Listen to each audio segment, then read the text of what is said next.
Saxon's Trig, lesson 20, is about two special triangles. It's on page 145.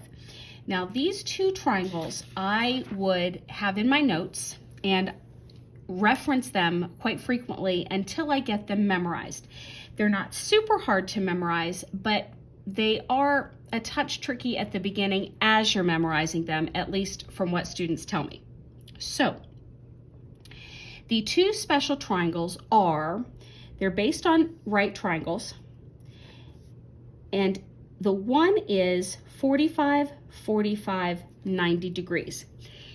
You will memorize that if both degrees are 45, the sides opposite them must be the same in number.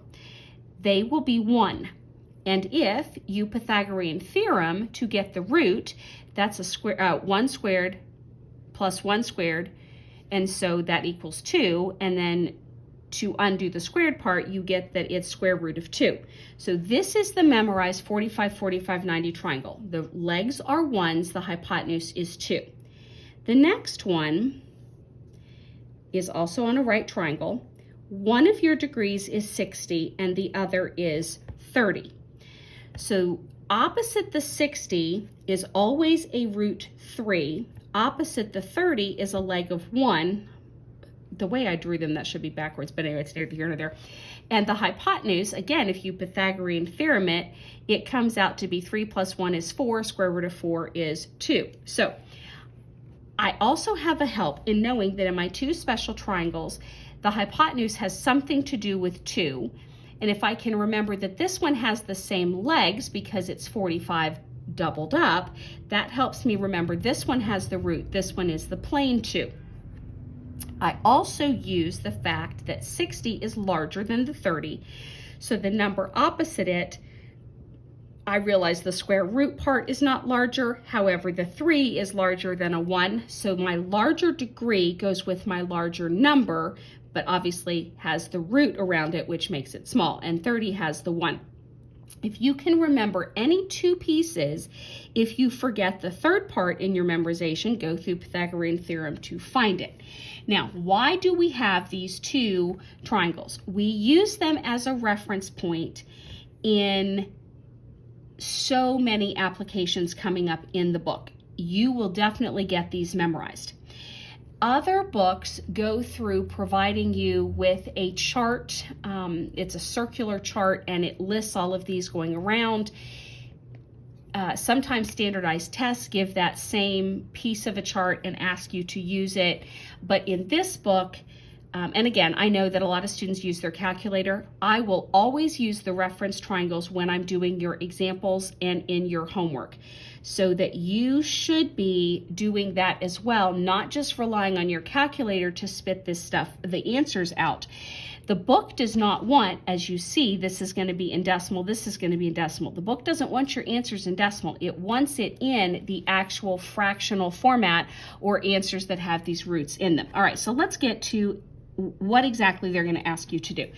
Draw the necessary reference triangle and evaluate the tangent of 30 degrees. So you're supposed to draw the 30, 60, 90 triangle, label all your parts. And since it's talking about the 30 degrees, we're going to use this angle. And it wants tangent. What does tangent stand for again? TOA. So the opposite of 30 is 1.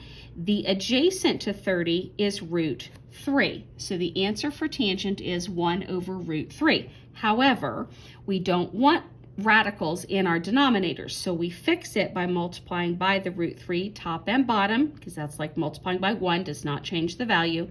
So we actually keep the answer of root 3 times 1 is root 3, and two identical pieces lose the root and just keep the inside number. All right, example 2. Draw the necessary reference triangle and evaluate 7 sine of 45 degrees. So what is the sine of 45? So we're going to use this as our reference triangle. Does it matter which 45 I pull? Nope. The opposite is going to be a 1. The hypotenuse is root 2. And what did the problem ask us to do? Multiply that with 7.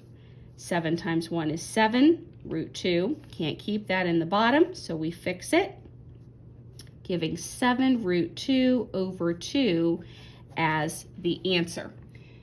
Example 3, draw a reference triangle and evaluate 4 root 3 cosine of 60 degrees. So we would draw this triangle, and what is our cosine? Ca, this is 60, ca adjacent, what is adjacent to 60? 1, what is the hypotenuse?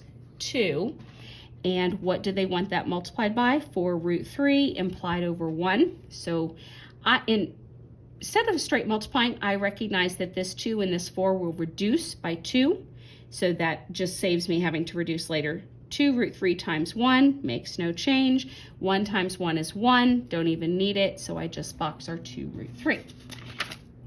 Example 4 says draw the reference triangle and do 10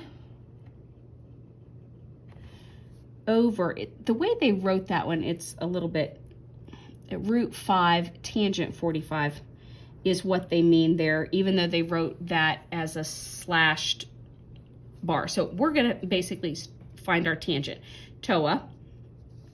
So 45, doesn't matter which one I pull. So my opposite is 1, my adjacent is 1, and 1 times anything is not going to change it, so it's basically 10 over root 5, and then I can't leave that root 5, so we fix it. 10 over root 5, keep the 5, and 5 goes in there. 2 root 5 is the answer.